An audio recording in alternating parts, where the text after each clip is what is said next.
ina biixna waa Etoobiyaan kuwa haystaana waa Etoobiyaan dalka hal difaaco hal iska celiyo Etoobiyaan anigu madaxweynaha uma arko inuu matalo ummadda reer Soomaaliland waxaan arkaa inuu yahay qof Etoobiyaan oo Etoobiyaan nimo matalaya dadkiisana u shaqeynaya Soomaaliya ila meeraysiin Ingiriis 800 milyan intaas milyan oo aan bad lahayn oo iyagana bad helay oo inoo yimi iyaguna culayskooda leeyihiin iyo hawshooda iyo dhibtooda ma garanaysa waxaanu diyaar u nahay hadaanu nahay dhalinyarta reer Soomaaliland inaan dhiigayaga u shubno dhulkayaga inaan ciidan hubaysan lagu dul rogi doonin maanta cadowgeen shabay madaxweynaha waanu uga mahadnaqaynaa madaxweynuhuna arrinka aad iyo aad buu ugu khaldamay way mudaharaad qaadno aynu riboodka istaagno isaga Itoobiya hooyadii baa kula noqdo Itoobiya sheegtay yu mardaba madaxtooyada soo istaagay wallahi billahi magaaladu hadda reertaan leeyahay wallahi maxaa imiga Muuse bixi hadaladiisa waxa kamid ah waa dhul ballaaran waa dad quwad weyn maxaa quwad iyo badahaaba ilaahi ana abuuray adduunkana kale bad ma siire ad waxa bad u siiris ilaahi ana abuuray bad ma siire Itoobiyaan isku soo dhaweysan baa Allah والله إني أرتعرف وارن ما تقعنا يعني دينعنا فائدة كلا دينعنا فائدة كلا هاي صابتها وحوي عندهم بدل من اعتراف رادين إني إن بدل بان وحرادين إني إن بدل بان سعني إن بدل بان صومالي وضع هذا الله إن بدل بان محي هيدي يعني هي عن كل ما ملكو كل من الصومالي واحد كرادين النهار توحد داقانسي ينا المدح بناني هالله تحسنا صومالي إلى ما رئيسين إنجليزي oo kolba dhinac bay noo dhigayso kol Djibouti kaalay kol maxay hayday kaalay Turkiga kol maxay Ingiriiska kaalay marka waxa weeyaan Itoobiya hadii ay ku dhiiratay inay ictiraafina siiso horta wax wanaagsan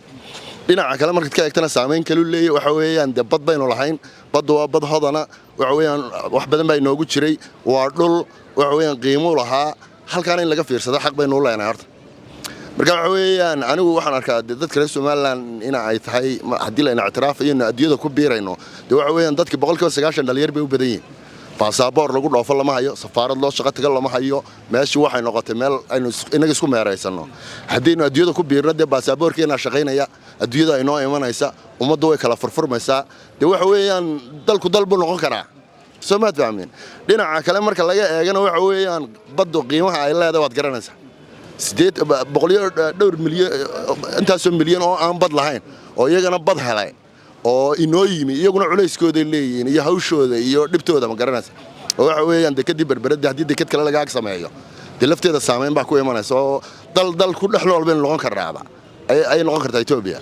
marka waxaan anigu soo jeedin lahaa bal horta heshiiska dhinacyo badan ha laga eego sharci yaqaanada ha loo bandhigo haddii uu ina anfacayo ictiraafkaas iyo aynu waxaynu wax weyn oo muddo badan u meeraysan uu yahayna waa sax haddii kalena waxaan oran lahaa oo dhulkeena dihin bal يعني أركيس على كفير صدا. هرت أرنك ده والله هشيس ولي صح مو دعين لكن هشيس بعد عاي. أنا وحنا أرنك إنه أري ونكسيه. حي لي لا بيصوت خاص إنه مش هجوني ولا نلي مريسني. سومالي أنا كل وقت سنتين لأنه نوري دواء. بدينا أنا وبدر وحويان بدن أدوكلو حبك لقى فائدة استا. بدينا ألقاه كلو قرطة حبك ما فائدة إنه أدوك أنا ميلا بدل ما صومري. يوروبيا عرب وصومري marka waxa weey waa loo faa'iideystaa oo badada waa laga faa'iideystaa ma batrool baa laga soo baxaa amba kalluun baa warshada laga sameystaa marka wax faa'iido badda kuma inaan qabin 20 kiiloomitirna waxa weey waa kiro saxal madaxweynayaashu noo sheegeen midda kale aan waxaan u arkaa nimanka reer galbeedka ee Mareykanka xagga soo degaya ayaa dabada inaga riixaya taasi doonayaan markaanu ictiraafka helo in iyaguna meeshan dambe ku soo dhiiradaan marka waxa weey arrinkan aan waxaan u arkaa xaggayga wax dhib uma arkaa anu Itoobiya dad wada shaynahay xagga waynu degannahay ma Itoobiya wuxuu ogol yahay inaanu kiilka sanaad kaga iibsano 20 kiiloomitir kiilka sanaad ku badannahay inta halka joogtay laga baxay inaga joogtay inaga ah oo Soomaaliland marka aan waxaan u arkaa arrin wanaagsan oo sax ah oo inuu ka faa'iideysano oo inuu ictiraaf ku helo arrinkanna ilaa Xasan Sheekh oo markii inala meereysanayay dabada laga soo riixay ka Djibouti inala ogyahay marka 20 kiiloomitir waxaan arkaa inuu faa'iido inoo leeyahay inaga nolosheena iyo mustaqbalkeena iyo dhalinyarteena inuu ka faa'iideysano markaan u arrinka 100% waxaan arkaa faa'iido tirada Itoobiya badnideeda iyo imika way nala jooga boqolaal ku bay nala jooga wax dhiba kuma hayno marka dambe bal kala xadaysanno oo baasabooraya iqaamado u sameeyeen nimanka Etoobiyaanku way badan yihiin tan sharci u sameeyeen anu Sacuudi Arabiyan ka mid Etoobiyaanku malaayiin baa gala riyad bal iga soo musaafiriin marka waxa weeyaan in sharci u sameeyaan marka dadka Etoobiyaanka si loo kala faa'iideysto oo u yaraadaan iqaamado loo sameeyo marka waxaan leeyahay arrinkan waa faa'iido aan dawladda ku raacno aan ku dhiirino in arrinka la hirgeliyo wali heshiisku ma dhacay saxay wali ma dhicin laakiin in lagu hirgeliyo oo saxaas dhaco in اعتراف هلو ayaa boqolkiiba aanu boqol u arkaa anu 30 sanadood ayaynu ahayn ayaynu اعتراف raadinayni dawladii Soomaaliya la isku keen oran jiray waynu ka go'nay 30 sanadood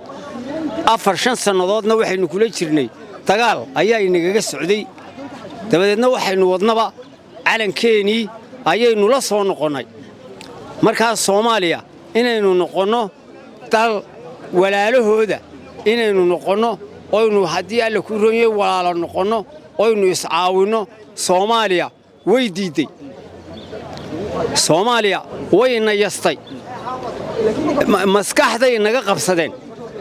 kolkii horena gacan baan ka dagaalanay kolkii dambana dagaal siyaasadda ayay inala galeen wali alaan maalika maanta waxa dhibta waxa aynu qabno Soomaaliya waxba kamay soo noqon marka ka dambaysa Soomaaliya siyaasadda meel kale un bay ka sii gelinaysaa hadii alla ku rooyay arrinka Ethiopia waxaan leeyahay hadii alla ku rooyay arrinka waan hambalyeynaya daayirteeni waxba ma hayso wadankii bilaa amal baa inagu dhacay hadii alla ku rooyay dalka waan ku noolahay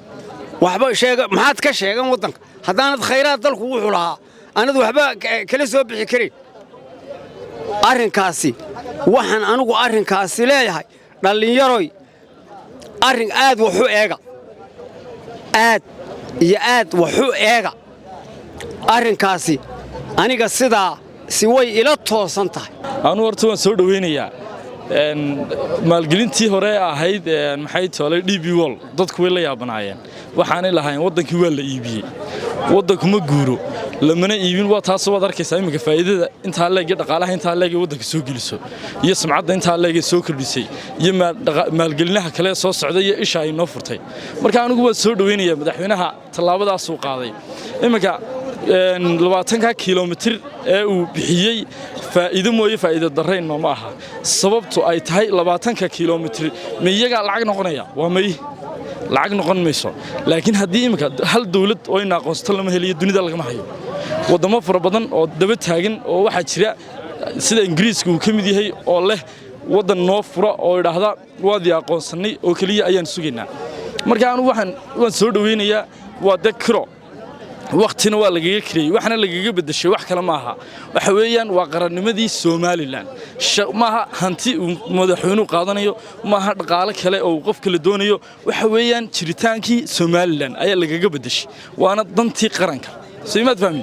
دنت قرنكنا أدينا ضمبيكوتي أنا جينا ضمبيتي مدحونا هنا ضمبيوت مستقبل كدلان دوننا ضمبيوت هاي وايو إمك دنيا واحد نوتقع نين الصومالية كمدنا هاي لكن إمك maxay toolay qorshahan madaxweynuhu inoo sameeyay ama talaabadan uu qaaday ee cusub iyo siyaasadan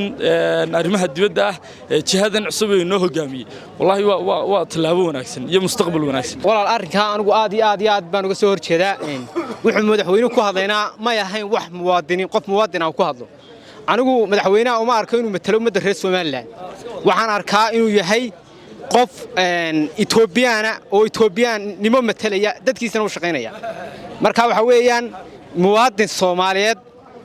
kama suurtoodo inuu badiisa shisheeya sida waxa weeyaan waxaanu diyaar u nahay hadaanu nahay dhalinyarta reer Soomaaliland inaan dhiigayaga u shubno dhulkayaga inaan ciidan hubaysan lagu dul rogi doonin ciidan bad anagu mabalihin sida darteed ciidan bad hadaanan lahayn waxa weeyaan inaan iska ilaalino wixii ciidan bada ee waddankayaga imaanaya. Assalaamu calaykum warahmatullahi wabarakaatuh. arrintan madaxweynuhu sameeyey aad baan ugu faraxsanahay dhul lama qaadi karo ee uu ka kireeyey aad baan ugu faraxsanahay ee uu dhaafsaday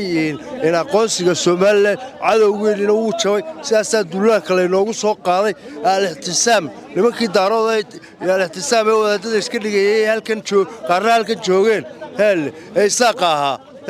maanta cadowgeena jabay madaxweynahana waanu uga mahadnaqaynaa aad baanu uga mahadnaqaynaa madaxweynaha dalkeenana lama qaadi karo amniga arrimaha dibadda waxaynu kala saxaanay Mareykan afarta qodob aynu kala saxaanay saddexda gole la mariyay ayay ka tirsanaayeen Soomaal hubkina waa ka inoo degay wax waliba way noo soo degayaan shidaalkiina waa la soo saaraya aad baanu ugu mahadnaqaynaa arrinta Muuse Biixi ee uu keenay mustaqbalka carruurta yaryar oo keenay iyo nimankii ihtisaamka ee wadaadada ay dhuumanayay ee doonayay midnimada Soomaaliya ee daaroodka iyo balaayada saaqa ee xaashiye ku jireen mahanadiyo ay ku jireen aad iyo aad nimankaas naftay noo keenay ee raashika dhacay keenay ee waxa dhaca keenay maanta dawlad aanu helay waana ku mahadsan ilaahay baan ku mahadinaynaa hortu wixii shalay ta dhacay aad baan uga xunnay nin kasta oo 20 jira oo reer Soomaaliland ha difaacdo wadankiisa ina biixna waa Itoobiyaan kuwa haystaana waa Itoobiyaan dalka hal la difaaco hal iska celiyo Itoobiyaan dastuurkeena kuma taalba dal kula jaara oo bilaabada inaad bad siiso dastuurkaba kuma taalba marka waxaan leeyahay 20 jirka soo reer Soomaaliland ha difaacdo dhulkiisa caradiisa أنا أرتاح عليه هي مدحونه تأد بقديم هيك وضع الشيء مش كريه عيد الشيء دواتي اللي بالقرنية دواتي وين بيجي مقطعين الشيء ما ماشي بعدين مرة حليه هي تهاول كو قدنا مربو قدنا شعب كنا ودك وين مربو دفاعا وإن بدأ إلى الشدان مربو أساسا له أنا أريك لقى هذليه وحويان أرين أنا مدني ما لقى هذله ووحلا ياب له وياب دافي وياب كتجي ودن كاجا وعد عدو يوم أنا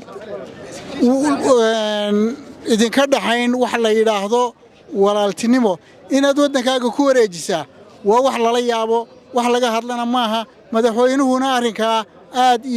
بوجو خلدمي وحويه ومضى ذلك له ومضى بالي ذلك مدحوين ماله شخصي مالها ومضى سومالان بالي ومداس مسير كذا يدوها كتشط واي مدهرات قادنا aynu ribadka istaagno isaga Itoobiya hooyadii baa kula noqdo Itoobiya sheegtay yu mardaba madaxtooyada soo istaagay wallahi billahi magaaladu hadda reertaan leeyahay wallahi maxaa imiga Muuse Biixi hadaladiisa waxa kamid ah waa dhul ballaaran waa dad quwad weyn maxaa quwadiyo badahaaba ilaahi ana abuuray adduunkana kale bad ma siine adu xabad daw siiris ilaahi ana abuuray bad ma siine Itoobiya waa isku soo dhawaysan baa Allah ونو دليرتا ودنكونا مال تاغ لفتا نغابا مالنا لغو تاغنيو Muuse Biixi Cabdi waxaan ku leeyahay wadanka kaliya ma xukuntid waa maanta in yar 20 jira adeer ka qaban kara waxaan u soo wada Muuse Biixi horta madaxweynaha Jamhuuriyadda Soomaaliland mudane Muuse Biixi Cabdi horta aad baan u salaamayaa marka hore horta wallahi maanta Soomaaliland yadii baa walaal u baahan wax kaba marka laga yimaado halkan bariga wad aragtaa wax kaga socda oo dagaalo ama qabaal ha noqdo ama xuduudkii la qabsaday ha noqdo waad aragtaa maanta ay ugu daran tahay oo tiradu ugu daran tahayna waa ka Itoobiya u saxeexay dhulkeena meel kamid wana horta adduunyada waa la isdhaafsadaa dhaqaale iyo ciidan military laakiin dhulkaaga ka kiree dad waliba Itoobiya horta 77kii waxaan ku dhignay magaca Soomaali waa la garanaya Muuse Biixi Cabdi waxaan ku leeyahay wadanka kaliya ma xukuntid adna malihid wadanka dad baa dhigooda iyo dheecaankooda u shubay odayaal baa wadanka u dhintay dhalinyartoodii baa ka buuxda waa maanta in yar 20 jira adeer ka qaban kara waxaan u soo wada Muuse Biixi anu hadaan dhalinyarnahay hadda shacbiga Jamhuuriyadda Soomaaliland waa ka soo horjeednaa 20 baa sheegtay 1 mitir in la siiyo Itoobiya dhulkeeda فرنتو درس شعبي غير سومالان maxay tahay waan waxa leeyahay Soomaaliland maanta dhadhowdihiin aqoonsi Ilaahay baa bixiyay إمك موسى بيحي هذا الذي سوى كمذا وادول بلارن وادد قوة وين محا قوة دي بدها إلهي أن أبورة أدوك أنا كده بد مصيره أدو حبة دوسيرس إلهي أن أبورة بد مصيره إثيوبيا أنا أسكت صور دويسان بالله وين مظاهرات قام أنو ريبوت كيستعملوا يسوي إثيوبيا هو يدي ما كل النقد إثيوبيا شكته